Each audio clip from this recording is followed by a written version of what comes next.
Pointed FM. मैं हूं बिंदास भावना। वेलकम बैक फ्रेंड्स, आप सुन रहे हैं रेडियो वन ब्रेस्ट 107.8 एफएम। मैं हूं आरजे भावना। रेडियो वन ब्रेस्ट 107.8 एफएम पर हमारा खास programme it's all about you, यानी आपके बारे में जानकारी।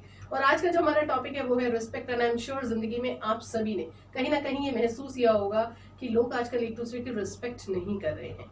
क्यों? क्योंकि हम हर चीज को किसी ना किसी और चीज से रिप्लेस करते जा रहे हैं। अब बात करते हैं सबसे अहम चीज की, और वो है हमारा देश, हमारा नेशन। आजकल लोग अपने देश का भी रिस्पेक्ट नहीं करते हैं जी। सबसे पहले तो देश के लिए लगाव ही नहीं है जी।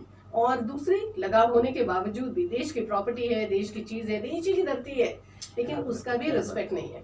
बहुत ही ऐसा प्रश्न छेड़ दिया आपने जो कि बर्निंग है जी। क्योंकि मेरा देश है तो मैं हूँ, बिल्कुल, और मेरा देश नहीं तो मैं नहीं। देश की मजबूती के लिए, देश की अर्थव्यवस्था के लिए, हमें देश की एकता के लिए, अखंडता के लिए, संपन्नता के लिए हम सभी की ड्यूटी बनती है जी। यदि हमारे अंदर वो संस्कार नहीं है जी, हमें वो नहीं सिखाया गया, तो फिर हम पहले के समय को याद कर लें, जो कि आज से 80 साल पहले, 90 साल पहले, 100 साल पहले का समय था। यदि वो इतिहास बताया जाए तो कौन सा इतिहास था, मैं यहाँ से उसका बखान नहीं करूँगा जी, क्योंकि सबको पता है कि 100 साल पहले हमारे देश की हालत कैसी थी जी। और हम लोगों की स्थिति क्या थी जी। हम लोग सुबह से शाम तक काम करते थे, लेकिन भरपेट भोजन भी नहीं मिलता था। बिल्कुल। और उस समय जो हमें रोटी भी दी जाती थी, भावना जी, उसमें भी कंकड़ पत्थर पीस करके दिए जाते थे ताकि ये भरपेट भोजन ना कर सके। बिल्कुल। और जब इनको भरपेट भोजन नहीं मिलेगा तो इनकी ताकत नहीं होगी, क्योंकि भारतवासी जो थे वो दूध दही का खाना था उनका। गाय भैंस पालते थे, उसी से उसकी परवरिश करते थे। खेतियां का इतनी थी नहीं, इतनी जो आज बहुमंजिला इमारतें देख रहे हैं, आज जो उद्योग नगरी देख रहे हैं, ये कुछ भी नहीं था। कहीं सौंदर्यीकरण नहीं था, रेल नहीं थी, बसेस नहीं थी, कहीं पर बिजली नहीं थी।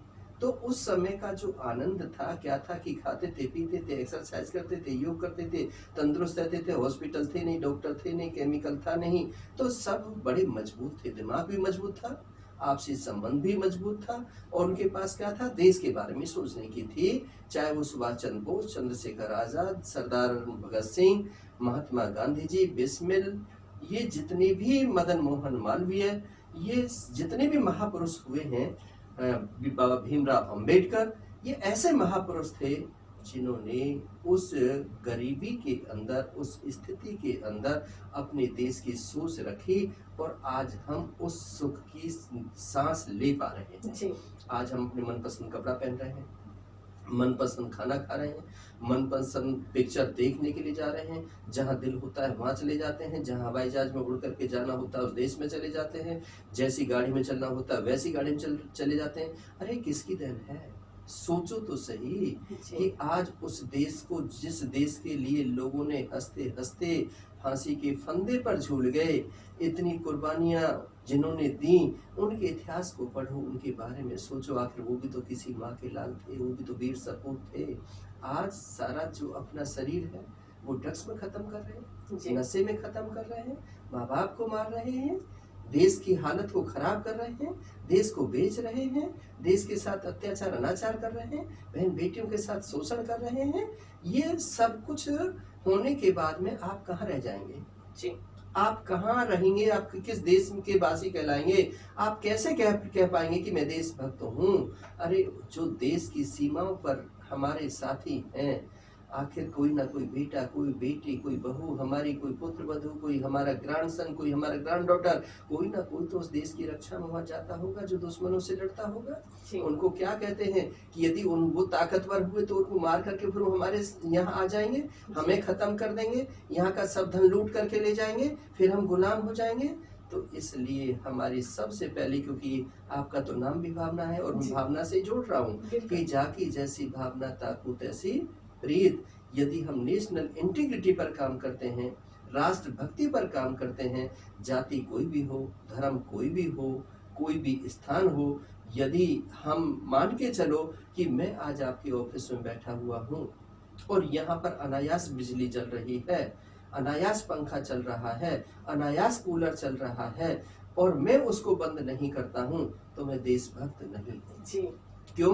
क्योंकि ये न सोचूं मैं, मेरी सोच ये होना चाहिए कि जो ये पानी बह रहा है, टोंटी का पानी, यदि किसी प्यासे के मुंह में जाएगा, जरूरतमंद के मुंह में जाएगा, तो 10 लोगों की प्यास को बुझाएगा और इसकी कहीं वैल्यू होगी।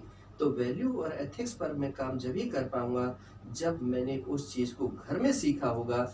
जब मैं घर में, मेरी माँ ने सिखाया होगा, बेटा इसमें तुम काम नहीं कर रहे हो, इस ट्यूबलाइट को बुझा दो, अब ये पानी क्यों बह रहा है, ज्यादा पानी नहीं लेते हैं, एक बाल्टी पानी बहुत होता है, चलते हुए पानी से स्नान नहीं करते हैं, चलते हुए पानी से आप अपनी गाड़ी नहीं धोते हैं या इस पानी का वेस्टेज नहीं करते हैं। तो जब हम उस पानी की एक एक बूंद को बचाएंगे, बिजली की अनायास खर्चे को बचाएंगे, अपने जो निजी खर्चे उनको कम करेंगे, उससे हम चैरिटी करेंगे, उससे हम गरीबों की मदद करेंगे, उससे हम धर्मार्थ खुलवाएंगे, उससे हम प्याऊ खुलवाएंगे, उन प्यासों को पानी मिलेगा, उन भिखारियों को जो कि बेचारे जिनके कि बच्चों ने निकाल दिया है या जिनके हाथ कट गए हैं, पैर कट गए हैं, कोई एक्सीडेंट में, कोई इंसिडेंट में या कुछ और हो गया है, ऐसे लोगों की हम मदद करेंगे तो मेरा देश आबाद होगा, मेरा देश अच्छा होगा। और जो लोग हैं वो मेरे से सीखेंगे कि देखो ये भी तो इंसान है, कैसी इसकी भावना है, कैसी इसकी सोच है, कैसी इसकी संपन्नता है। नहीं तो आज भी देश को बेच रहे हैं लोग, आज भी देश को बेच करके अपने घर में भर रहे हैं, ईडी के छापे पड़ रहे हैं, इनकम टैक्स के छापे पड़ रहे हैं और मौत भी हो रही हैं, साथ में कुछ भी नहीं जा रहा है, लेकिन आज 10-10 पीढ़ियों के लिए जोड़ करके रख रहे हैं। इससे मेरा देश मजबूत नहीं होगा। मेरा देश मजबूत होगा जब हर इंसान के पास में छत होगी, हर इंसान का बच्चा पढ़ा लिखा होगा, शिक्षा में समानता होगी, कहीं पर जोड़ने की प्रथा नहीं होगी, रोज लाने रोज खाने वाली स्थिति होगी, जैसा कि विदेशों में आज भी है कि वहाँ एक सप्ताह के अंदर 5 दिन कमाते हैं, 2 दिन एंजॉय करते हैं। यदि भारतवर्ष में भी इस पॉल्यूशन को खत्म करना है तो सैटरडे संडे का यदि लॉकडाउन कर दें या इसका वो कर दें, तो जैसे कि इस कोविड के टाइम में 6 महीने के अंदर पॉल्यूशन कम हुआ था, नदी पवित्र हो गई थी, सुंदर हो गई थी, जल नीला हो गया था। तो क्यों हुआ? क्योंकि लोगों ने उसका यूज नहीं किया था। आज फिर दोबारा से यूज कर रहे हैं, तो फिर उसके बाद कहें कि मैं देशभक्त हूँ। मैं देशभक्ति उसका मतलब नहीं, देशभक्ति है कि देश की प्रकृति से प्यार करें, देश से प्यार करें, देश के हर व्यक्ति से प्यार करें, समानता को लेकर के लाएं, शिक्षा में समानता हो, हमारी सभ्यता हो, बड़े छोटे का प्यार हो, बहन बेटी का सम्मान हो, तभी देश की इंटीग्रिटी हो सकती है। जी हाँ, तो देखिए देश प्रेम आपके अंदर तभी आएगा, देश के लिए सम्मान आपके अंदर तभी आएगा जब आप अपने देश को अपना समझेंगे। सबसे पहले ये